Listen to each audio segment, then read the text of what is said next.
Hello दोस्तों, कैसे हैं आप सभी लोग। आशा है आप लोग बहुत अच्छे होंगे और अपने जीवन में काफ़ी खुश होंगे, प्रसन्न होंगे। तो दोस्तों, स्वागत है आप सभी का आपके अपने ही चैनल जिसका नाम है ज्ञान मंत्र, और जहां हम लोग करते हैं कुछ ज्ञान की बातें। प्यारे दोस्तों, आज की संपादकीय लेकर मैं प्रस्तुत हूं और आज की संपादकीय का टॉपिक बहुत अच्छा है, समान संहिता पर अनुचित आपत्तियां। अच्छा इसलिए है क्योंकि वर्तमान परिदृश्य में यह एक ऐसा मामला है जो कि काफ़ी चर्चा में है कि हमारे देश में समान संहिता लागू होने की बात की जा रही है, जो कि बहुत अच्छी पहल है। पर इस अच्छी पहल पर भी कुछ आपत्तियां हैं जो कि अनुचित हैं। इसका विरोध क्यों हो रहा है, ये बहुत ही आश्चर्य की बात है। यदि कोई अच्छा कार्य होता है तो उसमें अनावश्यक आपत्तियां क्यों बताई जाती हैं, क्यों दर्ज होती हैं। तो इसी से संबंधित आज का टॉपिक है। तो बहुत ही अच्छा टॉपिक है, हमें जानना चाहिए, समझना चाहिए कि समान संहिता पर क्या कुछ नकारात्मक विचारधाराएं सामने आ रही हैं। चलिए दोस्तों, जानने का प्रयास करते हैं।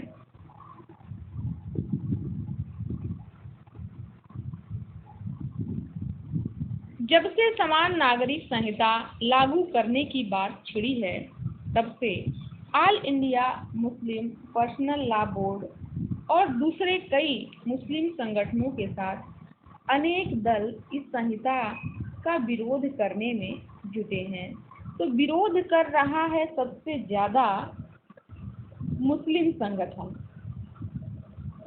जिसमें मुस्लिम पर्सनल लॉ बोर्ड भी महत्वपूर्ण है।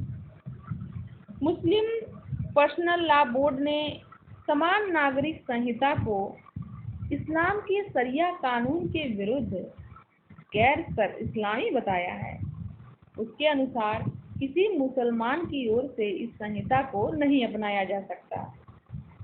क्योंकि मैं स्वयं इस्लाम का अनुयायी एवं शोधार्थी हूँ। ये ताहिर अनवर जी का संपादकीय लेख है, तो यही बोल रहे हैं कि मैं स्वयं इस्लाम का अनुयायी एवं शोधार्थी हूँ। इसीलिए मेरा कर्तव्य है कि मैं मुस्लिम पर्सनल लॉ बोर्ड की इस अनुचित आपत्ति की असलियत सभी नागरिकों और विशेष रूप से मुस्लिम भाई बहनों के सामने रखूं, ताकि वे इस्लाम की सही शिक्षाओं को समझते हुए मुस्लिम पर्सनल लॉ बोर्ड जैसी स्वयंभू संस्थाओं के मन चाहे इस्लाम से पीछा छुड़वाएं और कुरान तथा पैगंबर मोहम्मद साहब की शिक्षाओं में दिए गए निर्देशों के अनुरूप भारतीय संविधान का पालन करें। समान नागरिक संहिता का राष्ट्र के सभी नागरिकों के लिए समान होना अनिवार्य है। भारत में सभी नागरिकों के लिए समान संहिता बनाने का निर्देश संविधान के अनुच्छेद 44 में है। तो समान सिविल संहिता का उल्लेख आर्टिकल 44 में है, ये तो हम सभी लोग जानते हैं। समान सिविल संहिता के तहत पूरे देश में एक समान कानून व्यवस्था नियम होने चाहिए, पर इसमें कुछ मुस्लिम संगठन ऐसे हैं जिन्हें ये बात पसंद नहीं है। जब इस्लाम का उदय हुआ तब पैगंबर मोहम्मद साहब ने प्राथमिक रूप से लोगों में एक ईश्वर के प्रति आस्था और शिष्टाचार लाने के उपरांत वहाँ की परिस्थितियों के अनुरूप एक इस्लामी राज्य की स्थापना की। मोहम्मद साहब जो थे वो एक ईश्वरवाद में विश्वास करते थे, एक ईश्वर की बात करते थे, और इसका उद्देश्य सभी मुस्लिमों और दूसरे नागरिकों को व्यवस्थित तथा सुरक्षित रखना था।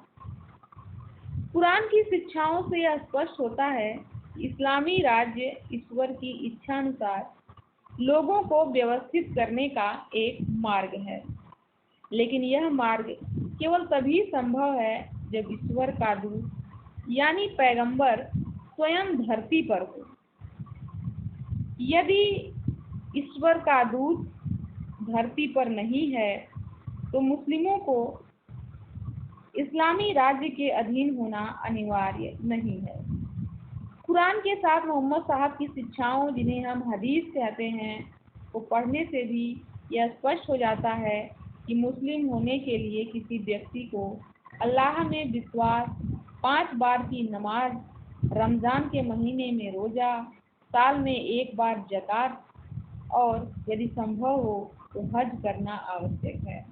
जब कोई मुस्लिम किसी इस्लामी राज्य में न हो तो फिर वहाँ की नागरिक एवं दंड संहिता का इस्लामी होना आवश्यक नहीं होता। कुरान में स्पष्टता से कहा गया है कि ईश्वर में आस्था रखना और अच्छे कर्म करना किसी भी व्यक्ति की सफलता के लिए आवश्यक है। यही बात हदीसों में भी बार बार साफ तौर पर कही गई है। इसी सब की पुष्टि भारतीय मुसलमान निरंतर करते चले आ रहे हैं, क्योंकि आपराधिक मामलों में वे भारतीय दंड संहिता को बिना किसी आपत्ति के अपनाए हुए हैं।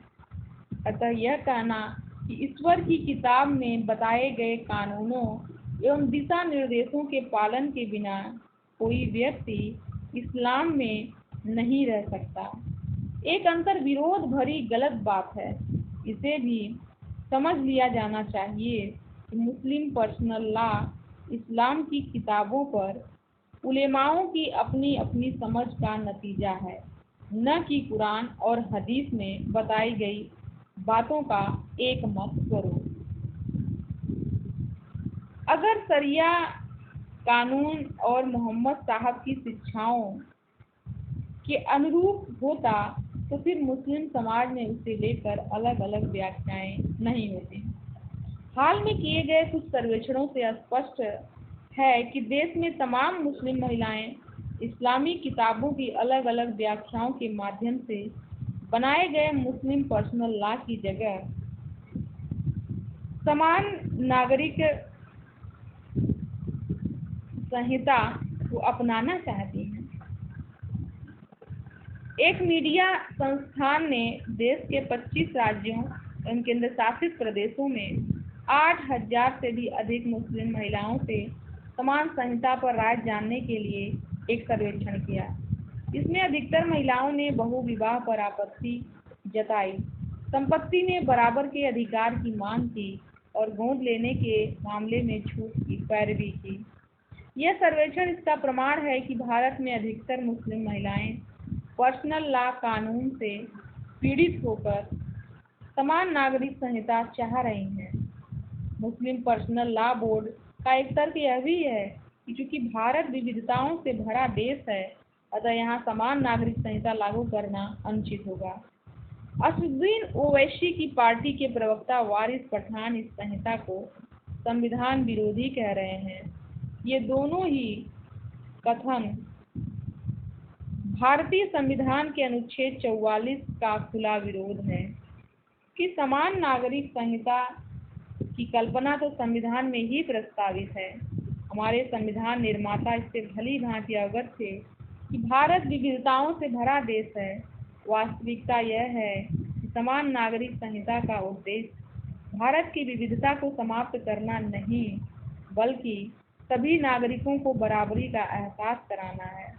समान नागरिक संहिता को लेकर अनुच्छेद 44 का खुला विरोध यही स्पष्ट करता है। कुछ मुस्लिम संगठन और राजनीतिक दल संकीर्ण राजनीतिक कारणों से इस संहिता पर आपत्ति जता रहे हैं। मुस्लिम समाज के लोग इस्लाम से जुड़ी किताबों एवं भारतीय संविधान का स्वयं अध्ययन करें और यह समझें इस्लाम न तो किसी दूसरे पंथ के प्रति वैर का संदेश देता है और न ही संविधान एवं देश के प्रति असम्मान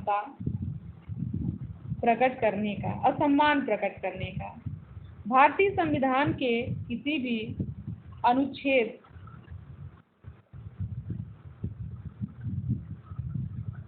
में इस्लाम या किसी अन्य मत के विरुद्ध कोई बात नहीं है। भारत में हिंदू, बौद्ध, जैन, सिख, पारसी, मुस्लिम, ईसाई एवं अन्य सभी मतों के लोग संविधान के प्रति आस्था रखते हैं। ऐसे में दंड संहिता की तरह समान नागरिक संहिता से ही संविधान की मनोकामना पूरी होगी और राष्ट्र की एकता को बल मिलेगा। तो लेखक दर्शन शास्त्री एवं इस्लामी धर्म शास्त्र के यह शोधकर्ता हैं और बहुत अच्छी बात है कि मुस्लिम धर्म से संबंधित होने के बावजूद ताहिर अनवर जी ने अपनी बात को इस तरीके से प्रस्तुत किया और एक समान सिविल संहिता को इन्होंने सही साबित किया, पूरे देश के लिए अच्छा माना। फोटो में हम लोग देख रहे हैं ओवैसी हैं, केसीआर संघ पर्सनल लॉ बोर्ड के प्रमुख हैं, उनके साथ इनका चित्र दिया हुआ है। इन्हीं लोगों का विरोध जो है एक समान सिविल संहिता के लिए हो रहा है। तो दोस्तों, बहुत ही अच्छा टॉपिक था आज का, एक समान सिविल संहिता से संबंधित काफ़ी अच्छी जानकारी हमें आज के संपादकीय से प्राप्त हुई। दोस्तों, आज का वीडियो हम यहीं समाप्त करते हैं। मिलते हैं नए वीडियो में नए संपादकीय के साथ। धन्यवाद।